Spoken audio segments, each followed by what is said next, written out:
ಯಾವಾಗ ಓಂ ಅಂತ ನಾವು ಅಂತೇವಿ, ಆ ಕ್ಷಣಕ್ಕೆ ಈ ವಿಶ್ವ ಮೂಲವಾದ ನಾದ, ವಿಶ್ವ ಪೂರ್ಣವಾದ ನಾದ ಮತ್ತು ಶೂನ್ಯ ಎರಡರ ಭಾವ ಬರ್ತದೆ. ಅಂದ್ರೆ ಈ ನಾದ ನಮ್ಮ ಮನಸ್ಸನ್ನ ಶೂನ್ಯದತ್ತ ಒಯ್ತದೆ. ಆದ್ದರಿಂದ ಇದು ಸಾಧನ. ಓಂಕಾರ ಅಂದಾಗ ಯಾವ ವಸ್ತುವಿನತ್ತಲೂ ಅದು ಒಯ್ಯೋದಿಲ್ಲ. ಈಗ ಹೂವ ಅಂದಾಗ ಬೇರೆ ಗಿಡದ ಕಡೆ ಒಯ್ಯೋದಿಲ್ಲ, ನೆಲದ ಕಡೆ ಒಯ್ಯೋದಿಲ್ಲ, ಆಕಾಶ ಕಡೆ ಒಯ್ಯೋದಿಲ್ಲ. ಆ ಶಬ್ದ ನಮ್ಮ ಮನಸ್ಸನ್ನ ಒಂದು ಹೂವಿನತ್ತ ಒಯ್ತದೆ. ಅಂದ್ರೆ ಶಬ್ದ ಏನು ಕೆಲಸ ಮಾಡ್ತದಂದ್ರೆ ನಮ್ಮ ಮನಸ್ಸುಗಳನ್ನ ತನ್ನ ಅರ್ಥದತ್ತ ಒಯ್ತಾ ಇರುತ್ತೆ. ಅದು ವೈಶಿಷ್ಟ್ಯ, ಶಬ್ದದ ವೈಶಿಷ್ಟ್ಯ. ಆದ್ದರಿಂದಲೇ ಋಷಿಗಳು ಶಬ್ದ ಬ್ರಹ್ಮ ಅಂತ ಕರೆದರು. ಅದು ಬ್ರಹ್ಮ ಇದ್ದಂಗೆ ಶಬ್ದ ಬ್ರಹ್ಮ. ಅದು ಆ ಶಬ್ದದಲ್ಲಿ ಅದ್ಭುತವಾದ ಶಕ್ತಿ ಅದ. ಈಗ ನಾನು ಅಂದೆ ಚಂದ್ರ ಅಂದೆ, ಈಗ ಚಂದ್ರ ಇಲ್ಲ. ಆದರೆ ಇಷ್ಟು ಜನರ ಮನಸ್ಸಿನಲ್ಲಿ ಚಂದ್ರ ಮೂಡೇ ಬಿಟ್ಟ. ಚಂದ್ರ ಮೂಡಿದ. ಒಂದು ಚಿತ್ರ ಬರಿಬೇಕಾದ್ರೆ ಎಷ್ಟು ಕಷ್ಟದ. ಈ ಕ್ಷಣವೇ ನಿಮ್ಮ ಮನಸ್ಸಿನ ಮ್ಯಾಲ, ನಿಮ್ಮ ಮನಸ್ಸಿನ ಪರದೆಯ ಮ್ಯಾಲ ಈ ಶಬ್ದ ಏನ್ ಮಾಡ್ತು? ತತ್ಕ್ಷಣ ಆಕಾಶ, ಕತ್ತಲೆ, ಚಂದ್ರ, ಚಂದ್ರನ ಬೆಳಕು ಎಲ್ಲವನ್ನ ಮೂಡಿಸೇ ಬಿಡ್ತು. ಅಂದ್ರೆ ಈ ಬ್ರಷ್ ಎಷ್ಟು ಅದ್ಭುತದೆ, ಎಷ್ಟು ಸುಂದರವಾಗಿ ಬರೀತದೆ. ಒಂದು ಕ್ಷಣದಾಗ ಬರೆದು ಬಿಡ್ತದೆ. ಆದ್ದರಿಂದಲೇ ಶಬ್ದದ ಸಾಮರ್ಥ್ಯ ಬಹಳ. ಶಬ್ದ ಅನ್ನೋದು ಇದು ಬ್ರಹ್ಮ ಇದ್ದಂಗೆ. ಇದು ಎಲ್ಲವನ್ನ ಬ್ರಹ್ಮ ಅಂದ್ರೆ ಕ್ರಿಯಾತ್ಮಕ ಕ್ರಿಯಾಶಕ್ತಿ, ಸೃಷ್ಟಿಶಕ್ತಿ, ಸೃಜನ ಶಕ್ತಿ, ಕ್ರಿಯೇಟಿವ್ ಪವರ್. ಏನು ಶಬ್ದದ it creates in millions and billions of minds it's meaning. ಬಹಳ ಸುಂದರವಾಗಿ ರಚನಾ ಮಾಡ್ತದೆ. ಅಷ್ಟು ಅದ್ಭುತವಾದಂತಹ ಶಬ್ದ ಸಾಮರ್ಥ್ಯ ಇದು. ಇಂಥ ಶಬ್ದ ಬಳಸಿಕೊಂಡು ಮಂತ್ರಗಳನ್ನು ನಾವು ನಿರ್ಮಾಣ ಮಾಡ್ಕೋತೇವೆ. ಇಲ್ಲಿ ಓಂಕಾರ ಇದೊಂದು ಶಬ್ದ, ಇದೊಂದು ನಾದ. ಶಬ್ದ ಅಂತ ನಾವು ಸುಮ್ಮನೆ ಅಂತೇವಿ, ಅದು ಇರೋದೇನು? ನಾದ. ಈ ನಾದ ಏನು ತೋರಿಸ್ತದೆ? ಮನಸ್ಸನ್ನು ಎಲ್ಲಿಗೆ ಒಯ್ತದೆ? ಓಂಕಾರ ಅಂದ ಕೂಡಲೇ ಯಾವ ವಸ್ತುವಿನತ್ತೂ ಅದು ಒಯ್ಯೋದಿಲ್ಲ. ಅದು ಎಲ್ಲಿಗೆ ಹೋಗ್ತದೆ? ನಿಶ್ಶಬ್ದತೆಯತ್ತ ಸಾಗಿ ಹೋಗ್ತದೆ. ಓಂ ಈಗ ಅಂದ ಮರುಕ್ಷಣವೇ ಅದು ಸೌಮ್ಯಾಗ್ತಾ ಕಡಿಮೆ ಆಗ್ತಾ ನಿಶ್ಶಬ್ದವಾಗಿ ಬಿಡ್ತದೆ. ಆದ್ದರಿಂದ ಪವಿತ್ರವಾದ ಓಂಕಾರ ಅಂತ ಕರೀತಾರೆ. ಇದು ಯಾವ ಮತದ್ದೂ ಅಲ್ಲ, ಯಾವ ಧರ್ಮದ್ದೂ ಅಲ್ಲ. ಇದನ್ನು ನಾವು ಗಮನಿಸಬೇಕು. ಅಲ್ಲಿಂದ ಶಿವ ಅಂತ ಬಂದ ಕೂಡಲೇ ಧರ್ಮ ಶುರುವಾಯಿತು ಅಷ್ಟೆ. ಶಿವ ಅಂದ್ರೆ ಏನು? ಅದಕ್ಕೊಂದು ಅರ್ಥ ಇದೆ. ಶಿವ ಅಂದ್ರೆ ಒಂದು ಅರ್ಥ ಇದೆ. ತಾತ್ವಿಕ ಅರ್ಥನೂ ಅದ, ಅದಕ್ಕೆ ಪೌರಾಣಿಕ ಅರ್ಥವೂ ಅದ. ಎರಡೂ ಅರ್ಥಗಳದ.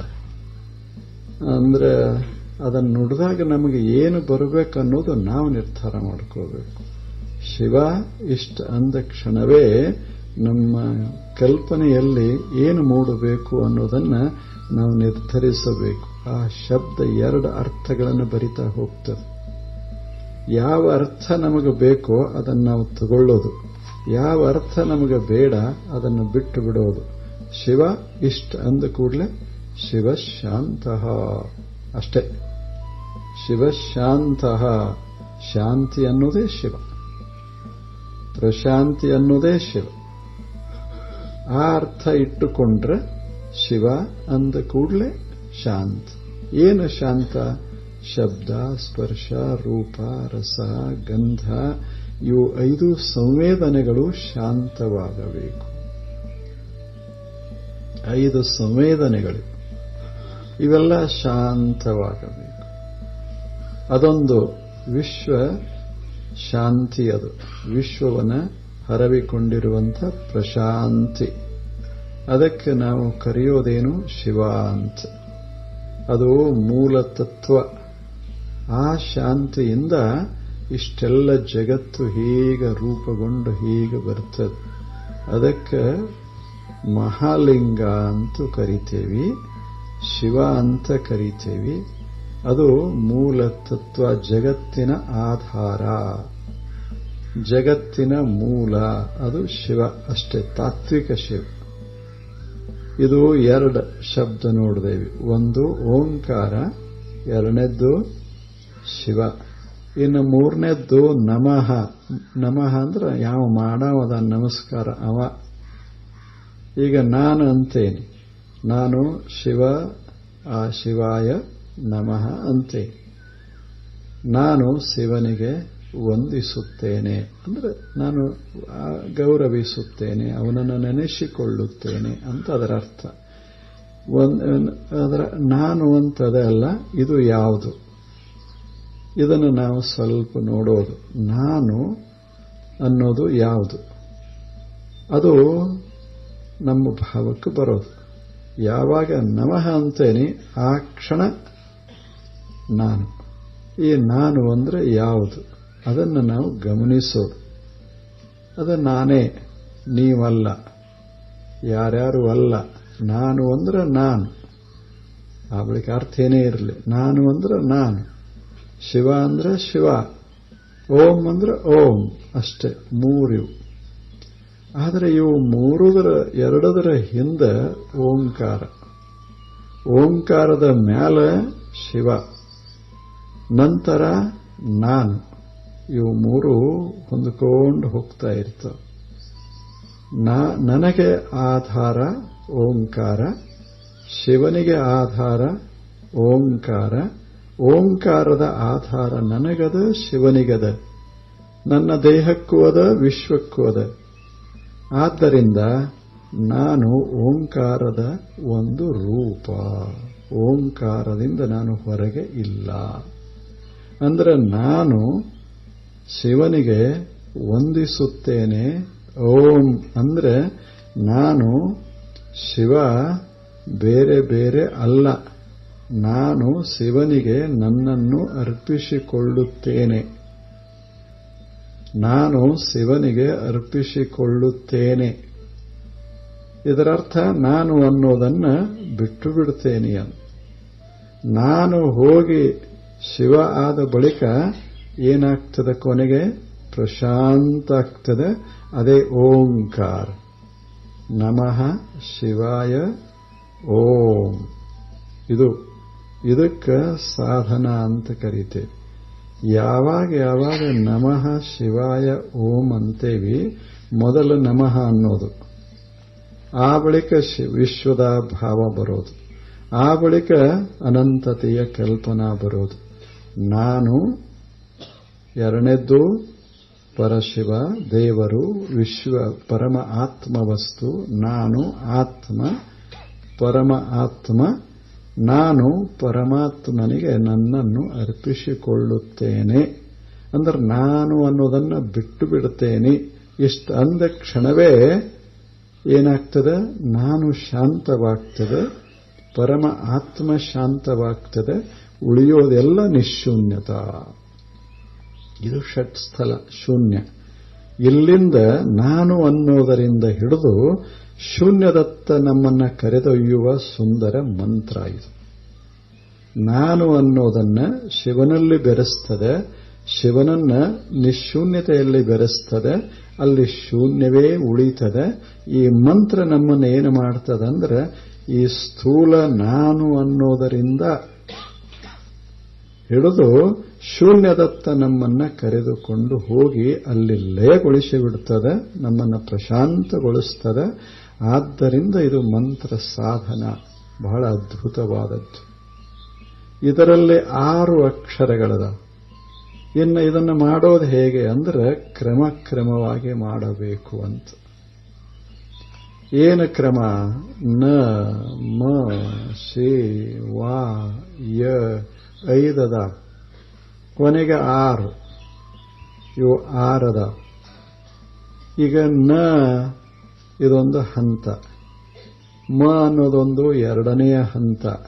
ಹಾಗೆ ಸಿ ವಾ ಯ ಇವು 5 ಹಂತಗಳು.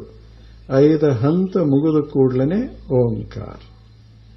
5 ಹಂತಗಳಲ್ಲಿ ಮನಸ್ಸು ಏರ್ಕೋತ ಹೋಗೋದೇ ಸಾಧನ. ಮೊದಲನೇ ಹಂತ ಅದು ಏರಿದಾಗ ಭಕ್ತ. 2ನೇ ಹಂತ ಏರದ ಯಾರು? ಮಹೇಶ್ವರ, ಅವನಿಗೆ ಹೆಸರದು. 3ನೇ ಹಂತ ಏರದ ಪ್ರಸಾದಿ, ಹಾಗೆ ಪ್ರಾಣಲಿಂಗಿ, ಶರಣ. ಕೊನೆಗೆ ಐಕ್ಯ. ನ ಅನ್ನೋದು ಮೊದಲನೇ ಹೆಜ್ಜೆ ಇಡೋದು, ಮ ಅನ್ನೋದು 2ನೇ ಹೆಜ್ಜೆ ಇಡೋದು. ಏರ್ಕೋತ ಹೋಗಬೇಕು. ಹಾಗಂದ್ರೆ ಏನು? ಇದು ಪ್ರಶ್ನೆ. ಇದು ಷಟ್ಸ್ಥಲ ಹೆಂಗ, ಮಂತ್ರ ಸಾಧನೆಯ ಷಟ್ಸ್ಥಲ ಹೇಗಾಗ್ತದೆ? ಈಗ 6 ಹಂತಗಳಿವೆ. ನಮ್ಮ ಸೃಷ್ಟಿ ನಿರ್ಮಾಣ ಆದದ್ದು 6 ಹಂತಗಳಲ್ಲಿ. ಅದನ್ನು ನಾವು ನೋಡೇವಿ ಈಗಾಗಲೇ. ಮೊದಲ ಅದು ಮೂಲದಲ್ಲಿ ಇರ್ತದೆ, ಶಿವ ಇರ್ತದೆ. ಆ ಬಳಿಕ 5 ಸಾದಾಖ್ಯ ತತ್ವಗಳ ನಿರ್ಮಾಣ ಆಗ್ತಾವ. ಅಂದ್ರೆ ಒಂದಕ್ಕಿಂತ ಒಂದು ಕೆಳಗೆ ಕೆಳಗೆ ಕೆಳಗೆ ಕೆಳಗೆ ಬರ್ತಾವ. ಮೊದಲ ಒಂದು ತತ್ವ ಆಕಾಶ ನಿರ್ಮಾಣ ಆಗ್ತದಂತ ಇಟ್ಕೋರಿ. ಆ ಬಳಿಕ ವಾಯು ನಿರ್ಮಾಣ ಆಗ್ತದೆ. ಆ ಬಳಿಕ ಅಗ್ನಿ ನಿರ್ಮಾಣ, ಆ ನಂತರ ಅಪ್ಪು, ಆ ಬಳಿಕ ಭೂಮಿ. ಹೀಗೆ ಸೂಕ್ಷ್ಮದಿಂದ ಸ್ಥೂಲಾಕೋತ ಬರ್ತದೆ. ಕೊನೆಗೆ ನಮಗೆ ಇದು ಭೂಮಿ, ನಾವು ಇವೆಲ್ಲವೂ ತಯಾರಾಗ್ತವೆ. ಇದು ಬಹಳ ಸ್ಥೂಲ. ಸೂಕ್ಷ್ಮದಿಂದ ಸ್ಥೂಲ, ಮತ್ತೆ ಸೂಕ್ಷ್ಮದಿಂದ ಅದು ಸೂಕ್ಷ್ಮ, ಅದರಿಂದ ಇನ್ನಷ್ಟು ಸ್ಥೂಲ, ಕೊನೆಗೊಮ್ಮೆ ಜಗತ್ತು ಅತ್ಯಂತ ಸ್ಥೂಲ. ಯಾವ ಕ್ರಮದಿಂದ ಜಗತ್ತು ನಿರ್ಮಾಣ ಆಗ್ಯದ ಅದೇ ಕ್ರಮದಿಂದ ಮ್ಯಾಲೆ ಏರಿಸೋದೇ ಮಂತ್ರ. ಈಗ ನಾವು ಮೊದಲ ಶಿವ ಅಂತ ಇಟ್ಟುಕೊಂಡೇವೆ, 2ನೇದ್ದು ಆಕಾಶ ಅಂತ ಭಾವಿಸೋಣ. ಸುಮ್ಮನೆ ಸ್ಥೂಲವಾಗಿ ಆಕಾಶ, ಎಷ್ಟು ಸೂಕ್ಷ್ಮದ ಆಕಾಶ. ವಾಯು ಅಂದ್ರೆ ಒಂಥರ ಗ್ರಾವಿಟೇಷನಲ್ ಫೋರ್ಸ್. ಈ ಜಗತ್ತಿನ ತುಂಬೆಲ್ಲ ಹರವಿಕೊಂಡಿರುವಂತಹ ಗ್ರಾವಿಟೇಷನ್, ಅದು ಇಲ್ಲದ ಸ್ಥಾನ ಈ ಜಗತ್ತಿನೊಳಗಿಲ್ಲ. ಆಕಾಶವಿಲ್ಲದ ಸ್ಥಾನ ಈ ಜಗತ್ತಿನೊಳಗಿಲ್ಲ. ಆಕಾಶದ ನಂತರ ವಾಯು, ಅದು ಅದಕ್ಕಿಂತ ಸ್ವಲ್ಪ ಸ್ಥೂಲ. ಈ ವಾಯುವಿನ ನಂತರ ಬರೋದು ಪ್ರಕಾಶ. ಇಡೀ ಜಗತ್ತನ್ನ ಪ್ರಕಾಶ ತುಂಬ್ಯದ, ನಿಮಗೆ ಗೊತ್ತಿರಬೇಕು. ಎಲ್ಲಾ ಕಡೆ ಪ್ರಕಾಶವೇ ಪ್ರಕಾಶ, ರೇಡಿಯೇಷನ್. ಅದು 3ನೇದ್ದು. ಆ ಬಳಿಕ 4ನೇದ್ದು ಜಲ. ಇದು ಒಂಥರ ಲಿಕ್ವಿಡ್, ಇದೇನದ ಅಲ್ಲಿ ಎಲ್ಲ ಇದು ಹಾಗೆ. ಆ ಬಳಿಕ ಸ್ಥೂಲ, ಇದು ಜಗತ್. ಇದು ಬಹಳ ಸ್ಥೂಲ, ಇದು ಮ್ಯಾಟರ್, ಅದು ಎನರ್ಜಿ. ಎನರ್ಜಿನೇ ಸ್ವಲ್ಪ ಸೂಕ್ಷ್ಮ ಆಯಿತು ಅಂದ್ರೆ ಪ್ರಕಾಶ, ಅದಕ್ಕಿಂತ ಸೂಕ್ಷ್ಮ ಆಯಿತು ಅಂದ್ರೆ ಗ್ರಾವಿಟೇಷನ್, ಅದಕ್ಕಿಂತ ಹಿಂದೆ ಹೋದ್ರೆ ಸ್ಪೇಸ್. ಇವು 5. ಅಂದ್ರೆ ಸೃಷ್ಟಿ ನಿರ್ಮಾಣ ಹೆಂಗ ಆಗ್ತದಂದ್ರೆ ಅವ್ರ ಪ್ರಕಾರ ಸೂಕ್ಷ್ಮದಿಂದ ಸ್ಥೂಲದಿಂದ ಇನ್ನಷ್ಟು ಸ್ಥೂಲ, ಅದಕ್ಕಿಂತ ಮುಂದೆ ಸ್ಥೂಲ. ಹೀಗಾಗಿ 5 ಹಂತಗಳಲ್ಲಿ ಜಗತ್ತು ನಿರ್ಮಾಣ ಆಯಿತು ಅಂತ ಅವರು ಹೇಳ್ತಾರೆ. ಈಗ ಒಂದೊಂದು ಹಂತಕ್ಕೆ ಒಂದೊಂದು ಅಕ್ಷರ. ನ ಅನ್ನೋದಂದ್ರೆ ಭೂಮಿ, ಮ ಅಂದ್ರೆ ಜಲತತ್ವ. ಜಲ ಅಂದ್ರೆ ನೀರಂತಲ್ಲ, ಜಲತತ್ವ, ಅದು ಸ್ನೇಹ ತತ್ವ. ಅದು ಆ ಬಳಿಕ 3ನೇದ್ದು ಅಗ್ನಿ ತತ್ವ, 4 ವಾಯು ತತ್ವ, 5 ಆಕಾಶ ತತ್ವ, ಬಹಳ ಸೂಕ್ಷ್ಮ. ನ 2ನೇದ್ದು ಮ, 3ನೇದ್ದು ಸೇ, 4ನೇದ್ದು ವಾ, 5ನೇದ್ದು ಯ. ನಾವು ನ ಮ ಸೇ ಅನ್ನುವಾಗಲೇ ನಮ್ಮ ಮನಸ್ಸು ನ ಅನ್ನುವಾಗ ಭೂಮಂಡಲ ಬರಬೇಕು ತಲೆಯೊಳಗೆ. ಬರೇ ನೀವು ನಮಃ ಶಿವಾಯ 1000 ಅಂದ್ರೂ ಅಷ್ಟೇ, ಲಕ್ಷ ಅಂದ್ರೂ ಅಷ್ಟೇ, ಕೋಟಿ ಅಂದ್ರೂ ಅಷ್ಟೇ. ನಮ್ಮ ಮಷಿನ್ಗಳು ಅಂತಿರ್ತಾವೆ ಬೇಕಾದಷ್ಟು, ಅವೇನು ಬೇಕಾದಷ್ಟು. ಅದು ಬೇರೆ, ಮಂತ್ರ ಸಾಧನಾ ಬೇರೆ.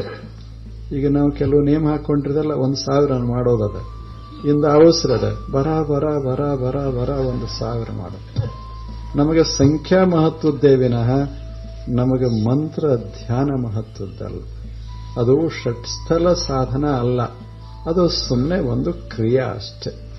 ಅದು ಕೆಟ್ಟಲ್ಲ, ಅದು ಬಹಳ ಒಳ್ಳೆಯದು. ಏನರೇ ಮಾಡೋದಕ್ಕಿಂತ ಅದನ್ನರೇ ಮಾಡ್ತೇವೆ, ಬಹಳ ಒಳ್ಳೆಯದದು.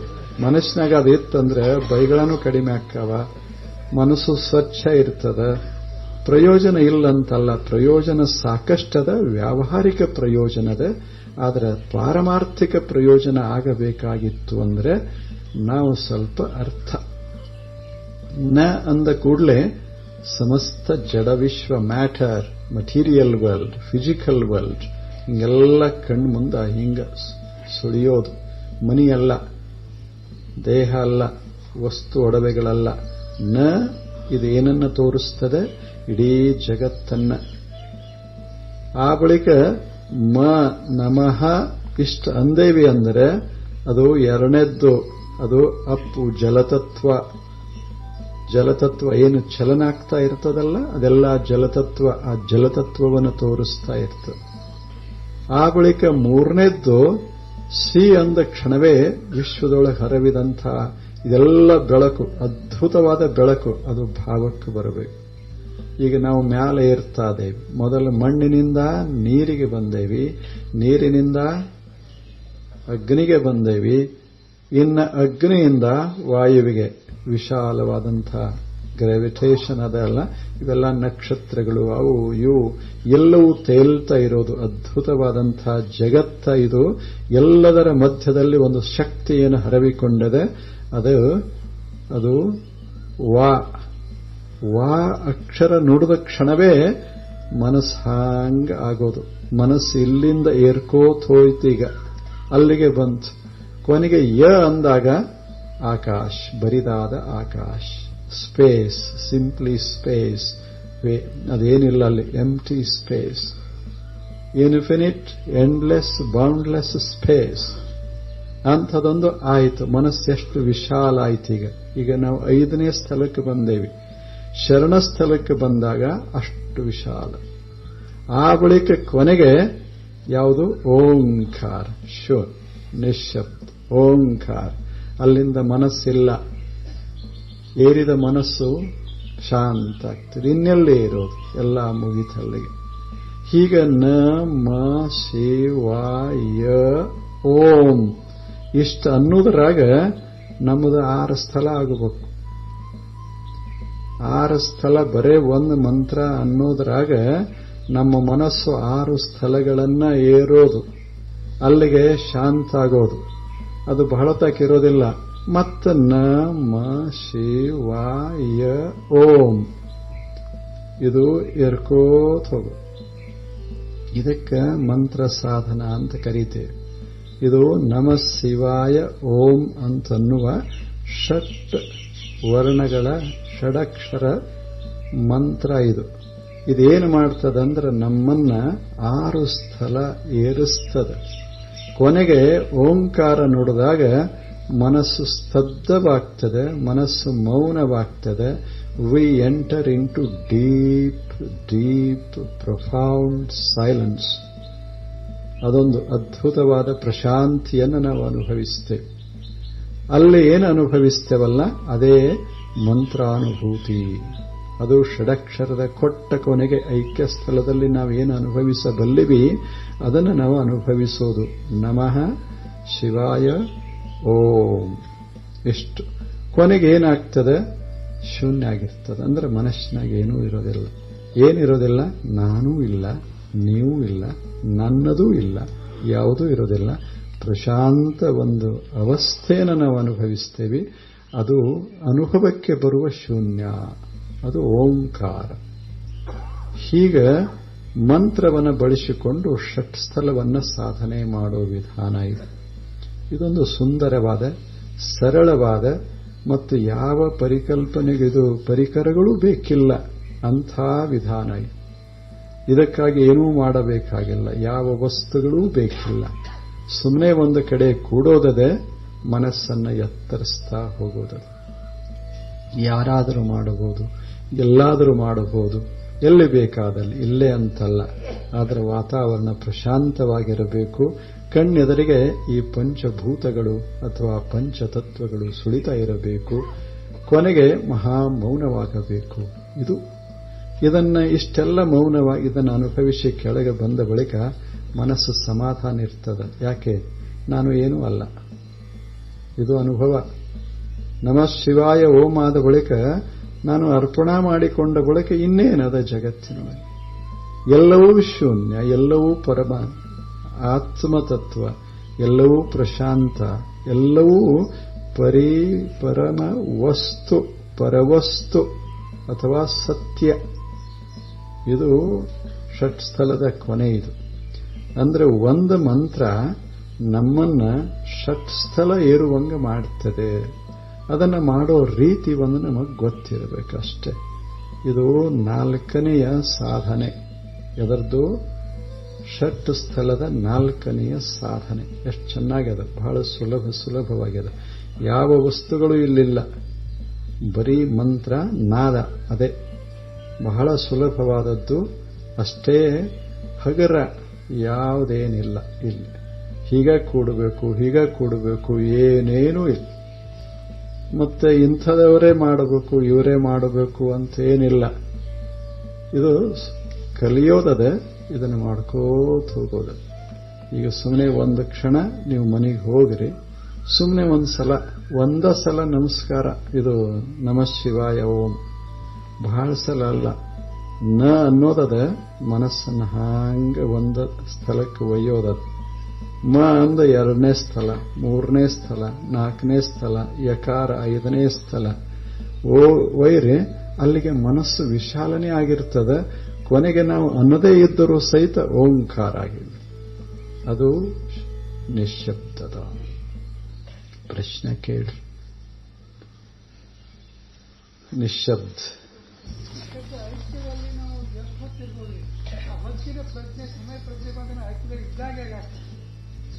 ಈ ಸಾಧನೆ ಮಾಡುವಾಗ ಸಮಯ ಪ್ರಜ್ಞೆನೇ ಇರೋದಿಲ್ಲ.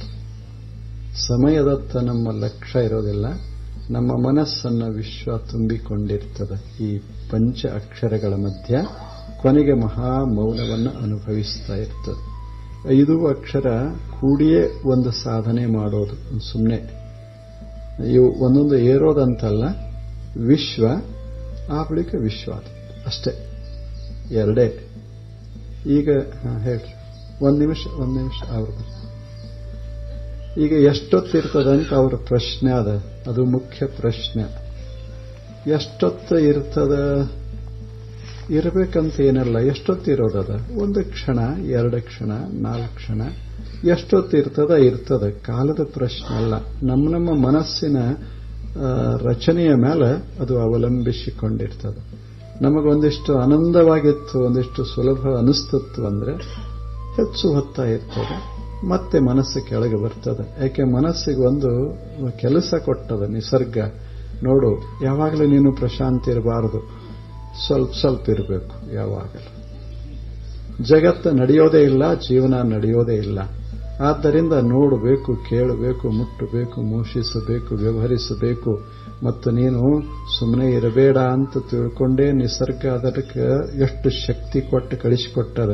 ಅದಂತದ, ಸುಮ್ಮನೆ ನಾನು ಎಷ್ಟೊತ್ತಕ ಇರ್ತೀನಿ ಅಷ್ಟು ಆನಂದ ಪಡು, ಆರಾಮಾಗಿರು, ನನ್ನ ಕೆಡಿಸ್ಬೇಡ, ನಾನು ಕೆಲಸ ಮಾಡವ ಯಾವಾಗಲೂ ಅಷ್ಟೇ.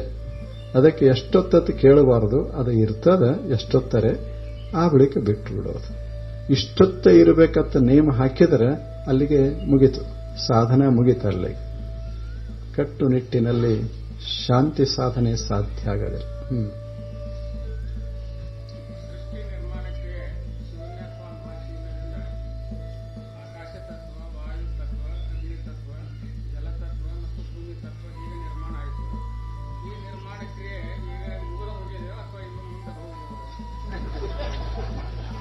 ಎಷ್ಟು ಚೆನ್ನಾಗಿದೆ ಪ್ರಶ್ನೆ. ನಾವಿರೋದು ಒಂದು 10-20 ವರ್ಷ. ಜಗತ್ತನ್ನ ತಿಳ್ಕೋಬೇಕಂತ ನಾವೇನು ಹೊರಟೇವಲ್ಲ. ಇದ ಮಸ್ತ್ ಇರ್ತದ. ಇದು ನಿಸರ್ಗ ಯಾವಾಗಲೇ ನಿರ್ಮಾಣ ಅಂತಲ್ಲ, ಪ್ರತಿ ಕ್ಷಣ ನಿರ್ಮಾಣ, ಕ್ರಿಯೇಷನ್, ಆ ಬಳಿಕ ಸಸ್ಟೆನೆನ್ಸ್, ಆ ಬಳಿಕ ಡಿಸ್ಟ್ರಕ್ಷನ್. ರೀಕ್ರಿಯೇಷನ್ ಇವೆಲ್ಲ ನಡೀತಾನೆ ಹೋಗುತ್ತೆ. ಪ್ರತಿ ಕ್ಷಣ ಎಲ್ಲಾ ಕಡೆ ಕ್ರಿಯೇಷನ್ ಈಗ ಅದಲ್ಲ. ಈಗ ನಾವು ಈ ಹಿಂದಿನ ಕ್ಷಣ ಬಿಟ್ಟು ಈ ಕ್ಷಣಕ್ಕೆ ಬಂದೇವಲ್ಲ, ಇದು ಹೊಸ ಕ್ರಿಯೇಷನ್. ಹಿಂದಿನ ಕ್ಷಣ ಏನು ಹೋಯಿತೋ ದಟ್ ಈಸ್ ಡಿಸ್ಟ್ರಕ್ಷನ್. ಮೊದಲನೇ ಕ್ಷಣ ರಚನೆ, ಎರಡನೇ ಕ್ಷಣ ಪೋಷಣೆ, ಮೂರನೇ ಕ್ಷಣ ನಾಶ, ಮತ್ತೆ ಮೊದಲನೇ ಕ್ಷಣ. ಹಿಂಗೆ ಇದು ನಿರಂತರವಾಗಿ ಸಾಗೋದು ನಿಸರ್ಗ. ಆದರೆ ಮೊಟ್ಟ ಮೊದಲನೇ ಸೃಷ್ಟಿ ಏನಿರ್ತದಲ್ಲ ಅದು ಹಾಗೆ ಒಮ್ಮೆ ಕಾಂಟ್ರಾಕ್ಷನ್, ಒಮ್ಮೆ ಎಕ್ಸ್ಪ್ಯಾನ್ಷನ್. ಇದು ಯಾವಾಗಲೂ ನಿರಂತರ ಸಾಕ್ತಾ ಸಾಕ್ತಾ ಇರೋದೆ.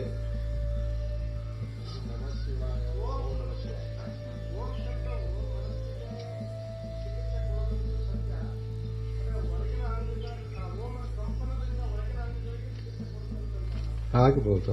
ನಾ ಆಗಲೇ ಹೇಳಿದೆ ನಿಮಗೆ, ನಾದ ರೂಪ ಮತ್ತು ಅರ್ಥರೂಪ ಅಂತ. ನಾದವೂ ಅಷ್ಟೇ ಅದ್ಭುತವಾಗಿರ್ತದೆ. ನಾದಗಳನ್ನು ಬಳಸಿಕೊಂಡು ನಾವು ಏನೇನೋ ಕಾರ್ಯಗಳನ್ನು ಇಂದ ಮಾಡಬಹುದು. ತಮಗೆಲ್ಲ ಗೊತ್ತದ, ಪ್ರಯೋಗಗಳನ್ನು ಬಹಳ ಮಾಡ್ತಾ ಇದ್ದಾರೆ. ವಿಜ್ಞಾನ ಪ್ರಯೋಗ, ಸೌಂಡ್ ಅಧ್ಯಯನ ಮಾಡುವವರು ಬರೇ ನಾದವನ್ನು ಬಳಸಿ ಒಂದು ವಸ್ತುವನ್ನು ನಾಶ ಮಾಡಿಬಿಡಬಹುದು. ಬರೇ ನಾದವನ್ನು ಬಳಸಿ ಒಂದು ವಸ್ತುವನ್ನು ಚಲಿಸುವಂತೆ ಮಾಡಿಬಿಡಬಹುದು.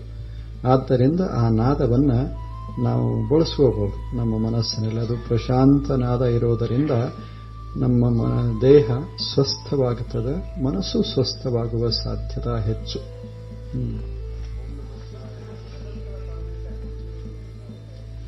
ಆಗ್ಬೋದು. ಅದನ್ನು ನೋಡೋಣ ಯಾವಾಗರೆ, ಇನ್ನು ಸಮಯ ಉಳಿದ್ರೆ.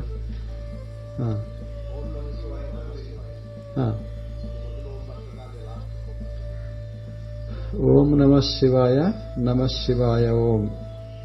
ನೀವು ನುಡಿದ್ರೂ ಅದು ಇರೋದೆ, ನುಡಿದಿದ್ರೂ ಇರೋದೆ.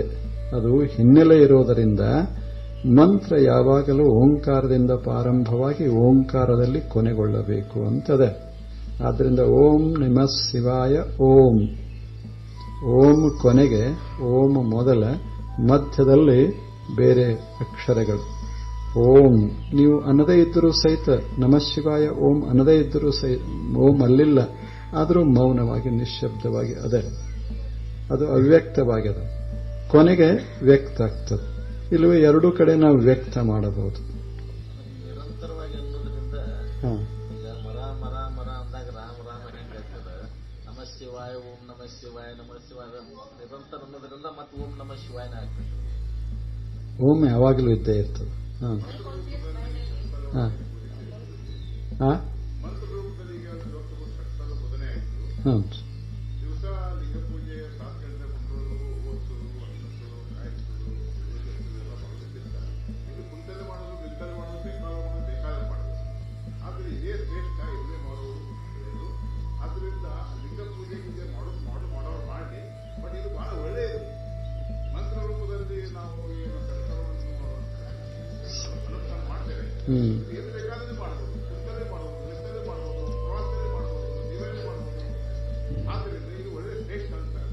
ಬಹಳ ಸಂತೋಷ. ಅವ್ರಿಗೆ ಅದು ಬಹಳ ಹಿಡಿಸಿದೆ.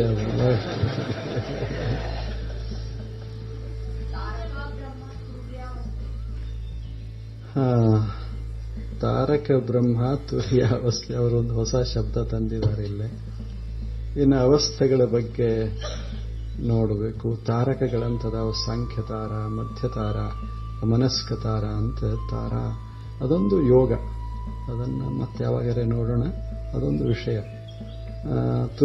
ತುರಿಯ ಅಂದ್ರೆ ಇಷ್ಟೇ. ತುರಿಯ ಅಂದ್ರೆ ಇಷ್ಟೇ, ನಾಲ್ಕನೇ ಸ್ಥಿತಿ. ಅದು ಧ್ಯಾನಕ್ಕೆ ಕೂತಾಗ ನಾವು ಯಾವ ಅವಸ್ಥೆಯನ್ನು ಪ್ರವೇಶ ಮಾಡ್ತೇವೆ ಅಂಥ ಸಮಾಧಿ ಅವಸ್ಥೆಗೆ ತುರಿಯಾವಸ್ಥೆ ಅಂತ ಕರೆಯೋದು.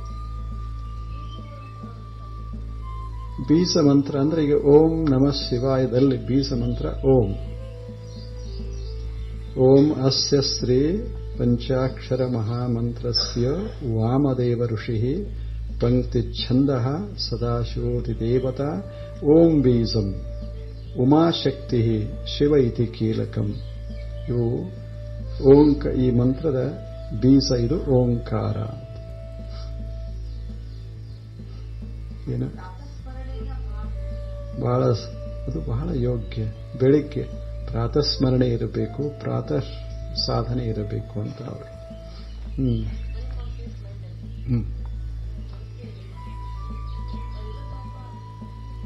ಅನ್ಕಾನ್ಷಿಯಸ್ ಇದರ ಅರ್ಥ ನಮ್ಮ ಮೆದುಳು ಕೆಲಸ ಮಾಡೋದಿಲ್ಲ ಅಷ್ಟೇ. ಮನಸ್ಸು ಮೌನವಾಗಿರ್ತದೆ ಅಷ್ಟೇ. ಮೆದುಳು ಕೆಲಸ ಇತ್ತು ಅಂದ್ರೆ ಮನಸ್ಸಿನಲ್ಲಿ ಭಾವನೆಗಳು ವಿಚಾರಗಳು ಹೀಗೆ ಹೊಳಿತಾ ಹೋಗ್ತಾವ. ಮೆದುಳು ಕೆಲಸ ಕಡಿಮೆ ಮಾಡ್ತು ಅಂದ್ರೆ ವಿಶ್ರಾಂತಿ ತಗೋತದ ಅದು ಮನಸ್ಸು. Let me take some rest ಅಷ್ಟೇ.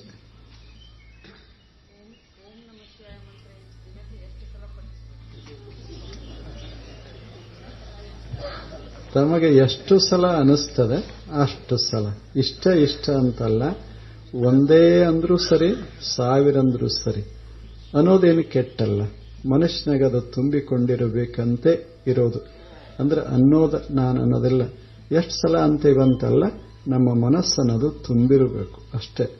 ತುಂಬಿತು ಅಂದ್ರೆ ನಿರಂತರವಾಗಿ ಅಂದ ಹಾಗೆಯೇ ಅದು ಮುಗಿಸೋದಲ್ಲ. ಮಂತ್ರ ಸುಮ್ಮನೆ ಹರಿತಾ ಇರಬೇಕಷ್ಟೆ. ಈಗ ಹೆಂಗೆ ಉಸಿರಾಟ ಹರಿತಾ ಇರ್ತದೆ, ಒಳಗೆ ಮನಸ್ಸು ಓಂ ಓಂ ಅಂತಿರಬೇಕು ಅಷ್ಟೆ. ಅಲ್ಲಿ ನಾದ ಇರೋದರಿಂದ, ಅದು ಮಂತ್ರ ಇರೋದರಿಂದ ಪರಿಸರ ಶುದ್ಧ ಅಂತ ನಮಗೆ ಅನಿಸ್ತದೆ. ಆದರೆ ಪರಿಸರ ಯಾವಾಗಲೂ ಶುದ್ಧವೇ. ಮನುಷ್ಯನೇ ಕೆಡಿಸೋದು ಪರಿಸರವನ್ನು. ಯಾವುದು ಪವಿತ್ರ ಪರಿಸರ ಅಪವಿತ್ರ ಪರಿಸರ ಅಂತ ಇಲ್ಲ. ಈಗದ ಇಷ್ಟೆಲ್ಲ ಗಿಡಗಳದಾವ. ನಾವು ಪವಿತ್ರ ಅಂತ ನೋಡಿದರೆ ಪವಿತ್ರ, ಇಲ್ಲದೆ ಇದ್ರೆ ನಾವೇ ಅಪವಿತ್ರ ಅಷ್ಟೇ. ಅದು ನಿಸರ್ಗ ಪವಿತ್ರ ಆಗೋದಿಲ್ಲ ಯಾವಾಗ.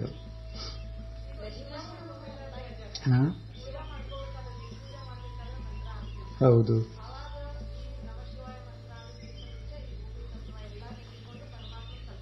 ಹೌದು. ಈಗೇನು ಈಗ ಪೂಜಾ ಮುಗಿಸ್ತಿರಲ್ಲ, ಪೂಜಾ ಮುಗಿಸೋದು, ನಿಮ್ಮ ಲಿಂಗವನ್ನು ಇಟ್ಟುಕೊಳ್ಳೋದು, ಆ ಬಳಿಕ ಶಾಂತವಾಗಿ ಕೂಡೋದು, ಅಲ್ಲಿಂದ ಮಂತ್ರ ಸಾಧನೆ ಆರಂಭ ಮಾಡೋದು. ಮೆಡಿಟೇಷನ್, ಕೊನೆಗೆ ಮೆಡಿಟೇಷನ್. ಮೆಡಿಟೇಷನ್ 2 ರೂಪದಲ್ಲಿ, contemplation plus meditation 2. First contemplation, concentration, then contemplation, then thirdly meditation. ಅಂದ್ರೆ ಯೋಗ ಶುರುವಾಗೋದು concentration. With concentration it develops into meditation and ends in absorption, deep absorption.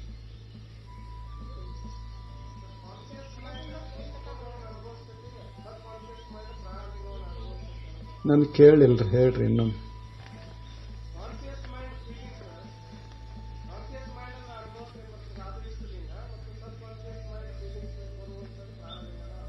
ಆಗ್ಬೋದು. ಸಬ್ ಕಾನ್ಷಿಯಸ್ ಅಂತ ನಾವು ಅನ್ನೋದಕ್ಕಿಂತ ಅದು ಇತ್ತೀಚೆಗೆ ಬಳಸಲಾದ ಶಬ್ದ. ನಮ್ಮ ಮನಸ್ಸಿನಲ್ಲಿ ಎಲ್ಲವೂ ಇರ್ತದೆ. ಅದರ ಸೂಕ್ಷ್ಮ ಮನಸ್ಸ ಮತ್ತು ಸ್ಥೂಲ ಮನಸ್ಸ ಅಂತ ನಾವು ಭಾಗ ಮಾಡೋದು ಭಾರತೀಯರು. ಸ್ಥೂಲ ಮನಸ್ಸು ಕೆಲಸ ಮಾಡುವಾಗ ಇದು ಇರ್ತದೆ, ಸೂಕ್ಷ್ಮ ಮನಸ್ಸು ಮಾಡುವಾಗ ಅದು ಇರ್ತದೆ.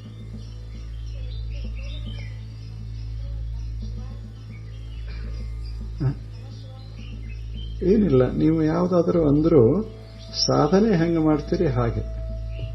ನೀವು ಶಿವಾಯ ನಮಃ ಓಂ ಅಂದ್ರೆ ಮೊದಲ ಜಗತ್ತು, ಆ ಬಳಿಕ ನಾನು, ಇದು ಸಮರ್ಪಣ ಓಂಕಾರ. ಹೆಂಗೆ ನಾವು ಬಳಸಬೇಕು ಅದನ್ನು ನಾವು ವಿಚಾರ ಮಾಡಿಕೊಳ್ಳೋದು. ಅದಕ್ಕೆ 3 ಅದ. ಒಂದು ಸೃಷ್ಟಿ ಮಂತ್ರ, ಒಂದು ಸ್ಥಿತಿ ಮಂತ್ರ, 3ನೇದ್ದು ಸಂಹಾರ ಲಯ ಮಂತ್ರ. ಮ್ಯಾಲು ಹೋಗೋದು, ಕೆಳಗಿನಿಂದ ಮ್ಯಾಲು ಹೋಗೋದು ಅದು ಲಯ. ಮ್ಯಾಗಿನಿಂದ ಕೆಳಗೆ ಓಂ ಶಿವಾಯ ನಮಃ ಅಂದ್ರೆ ಸೃಷ್ಟಿ ಮಂತ್ರ. ನಮಗೆ ಕೆಳಗಿಳಿಯೋದು ಬೇಡ, ಮ್ಯಾಲ್ ಹೋಗೋದು ಬೇಡ ಅಂತಿದ್ರೆ ಶಿವಾಯ ನಮಃ.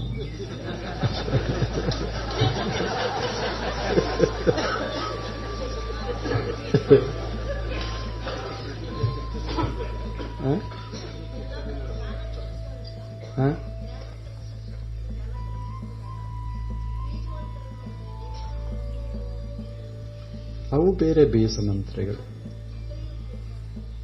ಬೀಜ ಮಂತ್ರಗಳು ಬಹಳಷ್ಟಿವೆ. ಸಾಕಷ್ಟು ಬೀಜ ಮಂತ್ರಗಳಿವೆ. ಮಂತ್ರಗಳಲ್ಲೂ ಬೀಜ ಮಂತ್ರಗಳಲ್ಲೂ ಪ್ರಕಾರಗಳಿವೆ.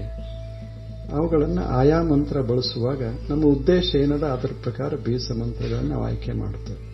ಈಗ ಲಕ್ಷ್ಮೀ ಪೂಜೆ ಮಾಡಬೇಕು ಅಥವಾ ಒಂದು ಸಂಪತ್ತನ್ನು ನಾವು ಪಡಿಬೇಕು ಅಂತ ಹೊರಟೇವಿ ಅಂದ್ರೆ ಅಲ್ಲೊಂದು ಬೀಜ ಮಂತ್ರ ಕೊಡ್ತಾರೆ.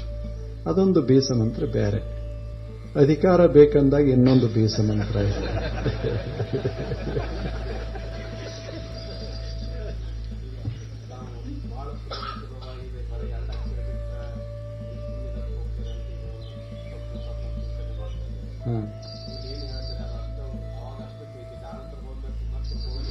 ಹೋಗ್ಲಿರಿ ಅದ ಯಾವುದೋ ಇರಬಾರದು ಅಂತ.